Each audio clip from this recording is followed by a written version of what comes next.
Hello boys and girls, it's Marie from Glasgow Life. This week's story is Polly Parrot Picks a Pirate. It's by Peter Bentley, illustrated by Dann, and it's a Macmillan children's book. Polly the parrot was sick of her tree. Same old branches and leaves, same old nothing to see. Same cheeky chimps with their same cheeky tricks, and fed up with living out here in the sticks. She squawked, "It's a life in the ocean for me. I'll find a pet pirate and sail off to sea. I'll find one who's clever and dashing and brave, who's handsome and clean, and who won't misbehave." So off fluttered Polly that very same day to the inn by the harbour at Buccaneer Bay. There sat the pirate with all of their crews. "Now, wonder Polly, which one shall I choose?" Bartholomew Blood appeared smart at first sight, but sadly for Polly he wasn't too bright. "I can't find my treasure," he said with a frown. "You noodle," squawked Polly, "your map's upside down." "Oh dear," Polly sighed, "but I won't give up yet. I'm sure I can find a much cleverer pet." Phineas Mudd seemed a fine, fearless sort, but he was really the clumsiest pirate in port. He swum from the rigging with daring and dash, then slipped on a barrel, and crash and kersplash. "Oh dear," Polly sighed, "but I won't give up yet. I'm sure I can find a less bumbling pet." Crazy Kit Cutlass looked fearsome and brave, till he ran with a screech from the smuggler's cave. As Crazy Kit trembled in terror beside her, Polly peeked in and discovered a spider. "Oh dear," Polly sighed, "but I won't give up yet. I'm sure I can find a less cowardly pet." She searched the whole harbour and flew all around, but the perfect pet pirate just couldn't be found. Gentleman Ned was too fond of his clothes. True Truth Trelawney kept picking his nose. Mad Dog Domingo wore stockings that stank, and Jack Salamander kept walking the plank.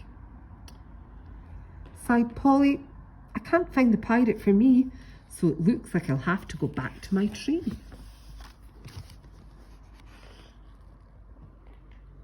She was just heading home when she heard a man say, "There's a big pirate battle in Buccaneer Bay. Redbeard is fighting with old Pegleg Pete. They're the very best pirates in all of the fleet." At last, Polly thought as she turned for the sea, "They sound like the perfect pet pirates for me." Smash went the pirates in wallop and crunch. They fought all day long with a short break for lunch. "Surrender," cried Pegleg, but Redbeard roared, "Never. Surrender yourself. I'm the best pirate ever."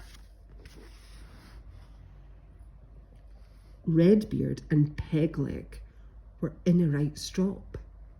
They battled and bashed until Polly squawked, "Stop!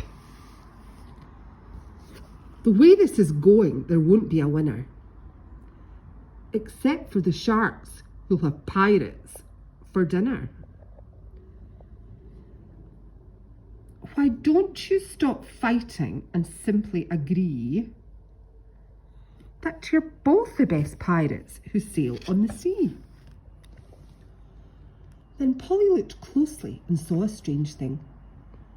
That massive red beard, was it tied on with string? She tugged at the beard and it fell into sea. "Great galleons," gasped Pegleg. "Old Redbeard's she." "Do you know," chuckled Redbeard, "this parrot is right. There's really no need to continue our fight." "Why don't we join forces?" said Pegleg. "With pleasure. Double the pirates mean double the treasure." Pegleg and Redbeard were married that night. They danced round the mast and forgot their old fight. Hooray, Polly cried. What a fabulous do. I wanted one pirate and now I've got two. They're clever and dashing and fearless and brave. But I might have to check that they don't misbehave. So with her new pets, Polly sailed off to sea, and she thought, it's a life on the ocean for me. As she turned to her tree for one last farewell glimpse, she laughed. Now I'm finally free of those chimps.